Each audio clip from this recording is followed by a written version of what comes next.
সম্মানিত ভিউয়ার্স আসসালামু আলাইকুম। আশা করি সবাই অনেক ভালো আছেন। সবাইকে জানাই রমজানের শুভেচ্ছা। তো আমি এখন যেখানে অবস্থান করছি এটা ঢাকা তেজগাঁও পলিটেকনিক ইনস্টিটিউটে। এখানে গিয়েছিলাম চাকরির এক্সাম দিতে। ২টি পদে আবেদন করেছি। পদসংখ্যা ২ জন। সেখানে লোক ২,০০০। আপনারা আমার আশেপাশে ভিডিওতে লোকজন দেখে বুঝতে পারছেন যে কি পরিমাণে লোক হয়েছে। তো লোকজন দেখে তো আমি অবাক। ভাবলাম রমজান মাস হয়তো লোকজন কম হবে, পরীক্ষা ক্যান্ডিডেট কম হবে, আমি যাব পরীক্ষা দিব, কিন্তু আসলে সেটা কপালে নাই। তো আপনাদের আমি দেখাই, সিট প্ল্যানগুলো দেখাই।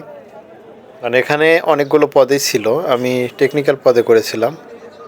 তো এখানে আপনারা দেখতেই পাচ্ছেন এগুলো সিট প্ল্যান।